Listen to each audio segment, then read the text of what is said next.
With election season right around the corner in America, you're starting to see a rise in campaigning and just political activity here in Canada. And today we're going to be taking a look at two pretty big things that are happening in Ontario. One is in Ottawa, a really big protest. We're just going to glance over it. I already have a dedicated video made specifically for that. And then the other thing that's happening is in Toronto, where Pierre Poilievre just had a insane rally and just kind of went a little bit nuclear on Justin Trudeau. Welcome back to the channel, everybody. Before we get into it, I want to encourage everyone to smash the like button and subscribe if you haven't yet already. It does really help grow the channel. We're on road to 400,000 subscribers. If you don't want to subscribe for me, do it because the government doesn't want you to. And before we switch screens and get into the meat and potatoes of the stories for today, I do have a message from today's sponsor. I want to thank today's sponsor, Private Internet Access. We have teamed up together and they are willing to offer my audience 83% off by using code SUNSHINE, which can be found linked down in the description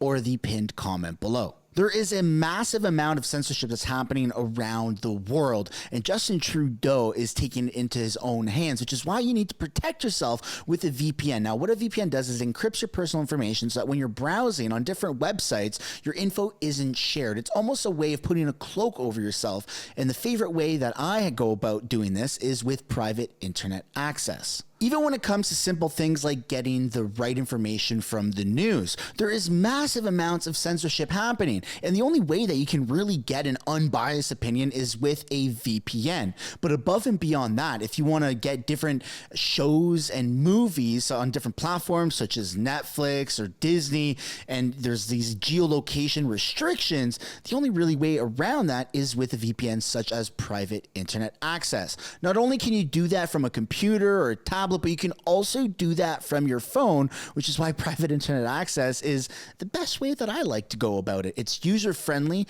it's very affordable, and it's a best way of saying F you to the government. Once again, the link for private internet access and code SUNSHINE is linked down in the description or the pinned comment below. And just remember, the government doesn't want you to hide your identity, but you should take the matter into your hands. And that's why private internet access and I have teamed up to offer you guys 83% off. Thank you, private internet access, for sponsoring today's video. All right, so let's take a little refresher at the polls here. I don't think anyone will be shocked or surprised to see the numbers on the screen, but nonetheless, it's still good to go over. You have 170 seats you needed for majority. Conservatives are still on the low end, projected to get 176 with a current of 206.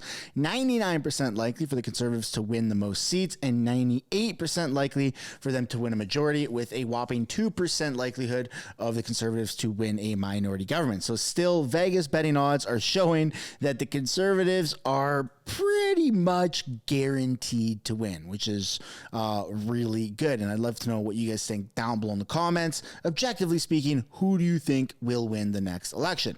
Now let's take a look, just glance over what's happening in Ottawa. For those who don't know, there is a massive Palestinian protest happening right outside of Parliament Hill. Thousands of people. To be honest, it doesn't even look like Canada because you just have all these different flags, Palestinian flags, and there's no Canadian flags that are protesting on the grounds, and it's pretty intense and pretty intimidating. But what I want to show here is a police officer grabs a bite amid the protest landscape at Parliament Hill, featuring a giant Trudeau puppet with bloody hands and tinfoil hat guy. It's kind of funny. Police just on a break, eating his burrito bowl. Or Chipotle, maybe. And this is happening right in front of, there you go, giant Trudeau with bloody hands right on Parliament.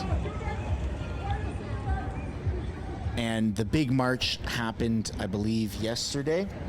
Oh, look, one Canadian flag. Yay! Big march happened yesterday, and I have a separate video, like I said, that'll show that footage. But if you've been paying attention to what's happening with the Palestinian protests, I'd love to know what you guys think down below. Now let's get into what's happening in Toronto, where Pierre Poilievre just had a Axe the Tax rally. You got police horses that are marching around. Even the horses came out to play. Outside of where the grounds are that Pierre Poilievre is having a rally. The footage is brought to you by Karima Rules on X. I highly recommend you guys go give her a follow. There's a long lineup of people waiting to take selfies with Pierre and his wife, a definite power couple. It's really good to see. There actually was a big heckler. We're going to get into that right now. This guy right here, he ran out into the middle of Pierre's rally and started heckling. Pretty insane. A climate activist. Got some footage right here. Or transported, it has to be transported around the country. Acts the tax,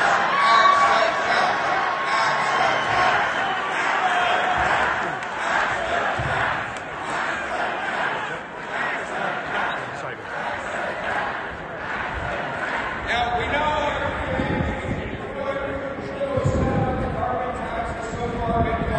and there you go, being escorted out. So he didn't last very long. Ran out onto the stage or into the main area and got his little photo op, and then got immediately escorted out. And I mean, climate activists are everywhere nowadays. You even see them throwing red paint at the Mona Lisa. So it is what it is. But now let's get into the actual rally. I don't know if you guys had seen this or not, but let's go over kind of the main points here. This is the new Conservative fella that just won his by-election riding, and he's giving the opening speech. So good way to start off the rally, I'd say, with lots of Conservative momentum. Do you feel the momentum behind Pierre Poilievre in this very room? Yes. We got a lot of people in here. We are at a pivotal time in our country where people are seeing the results of bad Liberal policy piling up and its impact on hardworking families across Canada. Yeah. And this carbon tax increase on April 1st is revealing. Let me tell you, we have Second Harvest Food Bank just put a report out saying that in 2024, 1 million more Canadians will be accessing a food bank than they did in 2023. 1 million more people. Yeah. Now, you would think that a Prime Minister like Justin Trudeau, a man who claims to be very compassionate, sensitive, you would think that he would be wanting to provide relief and help for hardworking Canadians during a time like this. And, yeah, exactly. Yeah, right. And then what are we getting instead? We're getting a tax increase that will make your groceries, your gas, and your home heating even more unaffordable than it was last year. It is unbelievable. So, yeah, he doesn't get it. He is out of touch. The Prime Minister is completely out of touch, and April 1st will put that very clear, front and center for everyone to see. Yeah. Well, let's not go there. So we are here to send Trudeau a message.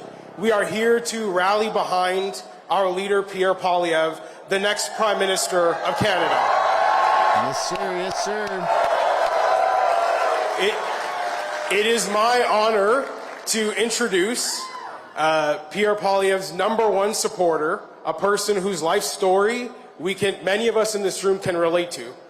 Her name is Anaida Poilievre. Yeah. What a power couple. Like many other Canadians, she immigrated to this country, born in Caracas, Venezuela. Yes. Back in 1995, she moved here with her family. They settled in a working-class neighborhood in the East End of Montreal, and they worked very hard, like many of you in this room, for opportunity. And she found her way to the University of Ottawa, where she studied communications, and she became a parliamentary affairs advisor to the Senate of Canada and the House of Commons. There is where she met Pierre Poilievre. They got married in 2017. She's also the founder of a website, a lifestyle website for women called Smart and Pretty Co. And she has become a key part of the Conservative movement in addition to raising their 2 children by being Pierre Poilievre's #1 supporter. Ladies and gentlemen, Anaida Poilievre. Amazing. And you know what's very interesting? The difference between Pierre Poilievre, his wife, and Justin Trudeau's wife is that when Justin Trudeau would do speeches, you would actually have, like, his wife would be on stage and she'd be doing yoga or something, and they would actually argue and bicker right there on stage in front of everybody. It was the most strange thing. If you haven't seen those clips, I highly recommend you go and check them out, or maybe I can make a YouTube video about it later on. But let's take a look at what his wife has to say here. Pleasure being here. It's been a while. As you know, my husband, he has been traveling from coast to coast to coast so that he can step away from the Ottawa bubble and go right there on the ground to hear the stories of Canadians and the challenges that they're facing today. A single mother who's struggling to put food on the table. She has to choose between either putting food on the table or heating her home because of the rising costs caused by inflation and excess tax that we cannot afford. A young electrician who has a family member that's ill and that lives kilometers away from his house, a couple of 100 kilometers away from his house, and he simply cannot visit that family member because he cannot afford a tank of gas. Les Canadiens reconnaissent. It's bad how expensive gas is getting. I've actually seen it fluctuate 10-15 cents overnight here in northern BC. I've seen it gone from, $1.49 up to $1.67, back down to $1.55.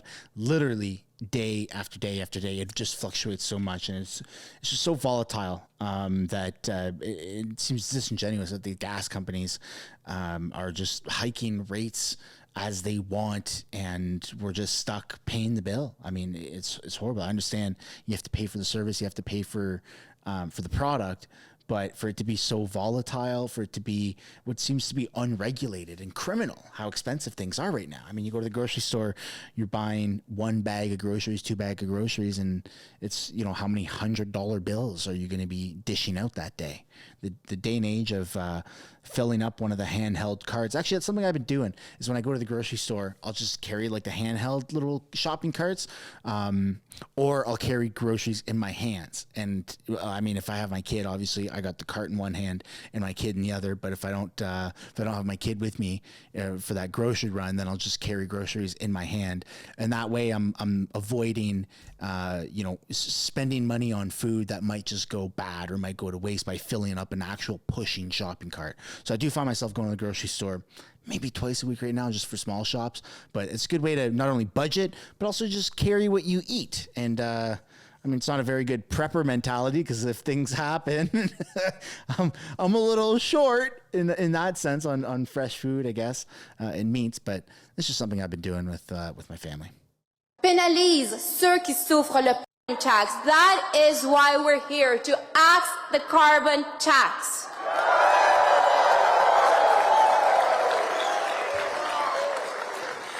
I do my best to travel with my husband and to be by his side so I can hear all of these stories as well.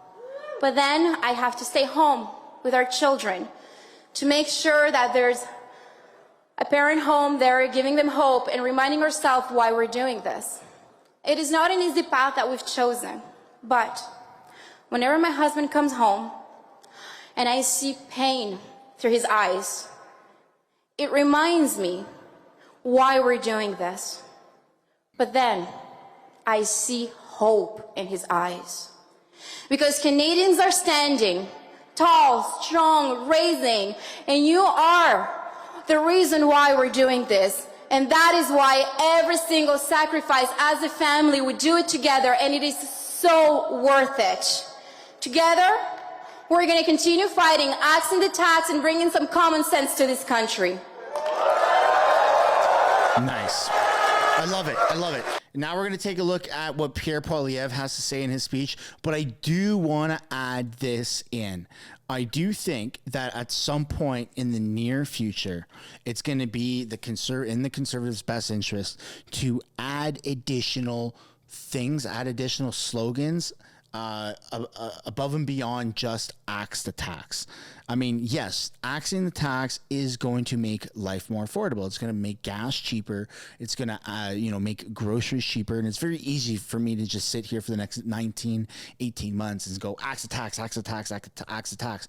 But I do think that there is more to be done. What about housing prices? What about rent regulations, right? What about, immigrants coming in? How fast can people buy a house, right? How do we build more homes, but then can people buy a house immediately upon immigrating to Canada? Or should there be a buffer period between 1 year, 2 years, 5 years, whatever that is? I think that adding in more policies instead of just only focusing on axing the tax, cutting the carbon tax and things like that, I think it's just going to add more layers of ammunition and rally even more people, because it is repetitive. And don't get me wrong, I'm not trying to shit on the speech. I think it's awesome and I'm all for it. Axe the tax 100%. Hell, I might even make stickers out of it, right? By the way, if you want some stickers like Justin Trudeau going to jail, or stop the WEF or whatever else there is, or the one on my microphone, link is down in the description for you to go get that. But again, I think that it's not just axing the tax. 18 months, people's stamina is going to run out, and they're going to be saying the same thing. It's going to become an echo chamber. I think if there isn't a plan already, Conservatives, now's the time to take notes. All right, Conservative Party of Canada marketing team and analytical guys there that are writing the speeches and figuring this out. I think that it's time to add in slowly, start adding in more things, rent regulations, people buying houses, that buffer period, like I said, and the list can go on. And actually, I think I'm going to get into more details about that in some upcoming videos, even with members of Parliament. I'm trying to get some. I'm trying to actually interview some members of Parliament, which is absolutely insane to say. But anyways, let's get into what Pierre Poilievre has to say, because he very well may actually have other talking points. And so I could just be jumping the gun on my analysis here. Who's ready to make common sense common again? Who's ready for affordable homes, affordable food, affordable gas? And who's ready to make all these things in Canada again? In other words, bring it home. Bring it home. Bring it home. Bring it home. Bring it home. Bring it home. Wow. What a crowd. What incredible energy. What an incredible speech by my incredible wife. Isn't she amazing? That's raw talent right there. Nobody writes her speeches. In fact, she just scribbles a few notes on a piece of paper and turns it into a masterpiece every single time. I knew she was smart. When I really realized I was going to be marrying MacGyver is when she repaired our car with her hair elastic when we were just off the highway back from Montreal to Toronto. This is a woman who can solve any problem. She can get, by the way, any product that can be purchased, she can find the best bargain in the world. She's able to make dollars go further than anyone I've ever seen before. And that might seem like a small thing, just like a domestic skill. It's not a domestic skill. It's a skill that we need to have right back in the heart of the government. Value for money. It's common sense. It's common sense. And by the way, she also is a marketing genius. Look at this incredible merch that she put together. Have a look. You can buy merch at the front desk, ladies and gentlemen. Plug it, Pierre. Plug it. Yeah, that's all that's coming off. There's nothing else coming off. Yeah, I'm not Justin Trudeau here.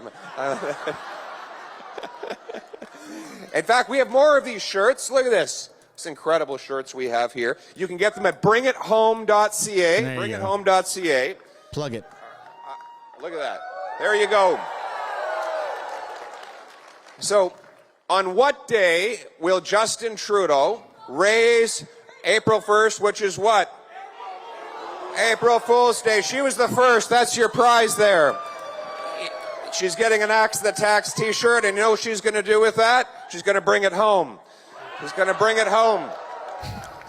April 1st, April Fool's Day, and with Justin Trudeau and the NDP, the joke is on you. Over there is the countdown. You see it? Time left until Justin Trudeau's April Fool's Day tax increase, 23% hike coming to your gas, your heat, your groceries, everything set to go up. It is a tax on every single thing you buy. If it goes in a truck, or a train, if it has to be heated in a warehouse or transported, if it has to be transported around the country, axe the tax, axe the tax, axe the tax, axe the tax, axe the tax, axe the tax, axe the tax, axe the tax. Now, we know everything Trudeau has said about the carbon tax has so far been false. Remember when he said it would make you better off? He said there'd be this rinky-dink little check you'd get in the mail that would make it all right. Well, we have here, is Kathy Katula here? Kathy, that's you. Come on over here. Can I say hello to you? Come over here there. Kathy, you remember when Justin Trudeau saw you at a town hall meeting and you were telling him how expensive it was to heat your home? And he said his carbon tax was going to make it all better, didn't he? It was nothing but a photo op. And he gave you a big hug and he cried, a little tear went down his face, right? Yeah, he told me to focus on spoiling my grandkids. I haven't been able to visit them in 3 years because his carbon tax cost me over $200 a month. Axe the tax. Absolutely. Thank you, Wow. Kathy. Thank you, Kathy. I just got some goosebumps from that, man. I really hope that Pierre hasn't peaked too soon with his popularity and riling people up. And it's not even necessarily a tactic, because even without any political noise, without any television, anyone that has to pay a bill of any sorts, whether it's home heating, whether it's rent, whether it's mortgage, whether it's groceries, whether it's gas in your car, every single bill is way higher than it should be. And the government is literally gaslighting us, saying, no, it's not. Inflation is at an all-time low, like 2.8% or whatever they're claiming. So even without any opposition political noise, like the Conservative Party, there's so many reasons to be angry with the Liberals. Then you add in his talking points and his promises of axing the tax and making life more affordable, bringing common sense for the common people, your home, our home, my home, let's bring a home, right? Those are all awesome talking points, and it resonates with obviously millions of people, not just here in Canada, but in other countries that have really taken a liking to Pierre Poilievre. My fear is and it's all with good intentions of the Conservative Party. I fear that he's already hit that peak, and then he's going to plateau, and then it's election season, right? And so I think that there has to be, or there should be, a discussion amongst Conservatives to add in some more dialogue, not just axing the tax. And of course, they could definitely do that because April 1st is right around the corner, and so it's relevant, it's here, it's now, it's about to happen, and it's going to piss us off. Can it piss us off, the carbon tax, for an additional 18 months until election period? Absolutely it can. For the cost alone, anyone who's thinking about voting Liberal or NDP should highly reconsider, because you have to vote now with your paychecks. You have to vote with your wallet and realize, shit, I have no money. I have no way of saving. I don't really have a long-term future financially. I might never be financially free. And that's all under the Liberals and the guise of their false promises, the gaslighting and the manipulation of this system that they've been doing. So we 100% need new leadership. But just to get people that are on the fence, that are, jump ship from the Liberal Party and are thinking about NDP because they don't want to go Conservative, right? There's a lot of people. Might not be millions, but there's hundreds of thousands, right? You have to be able to bring and sway those people over to the Conservative Party to really put the nail in the coffin to secure a majority government for Pierre Poilievre and the Conservative Party of Canada. And I think the best way to do that is by having a few different additional talking points, which, don't get me wrong, he does do that. He absolutely does do that. But every single rally you've seen is axe the tax. And it's a great slogan. But I'd love to know what you guys think down below in the comments. Do you agree with me? Do you disagree? Do you think that axing the tax is enough momentum to drive them all the way till the election? Or do you think that there should be a combination of other things? Because it's just an opinion. It doesn't mean that I'm right or wrong. But I'd love to know what you guys think down below. That's where we're going to end today's video. Folks, thank you so much for watching. Don't forget to smash the like button and subscribe if you haven't yet already. And I will see you all in the next one. Bye for now.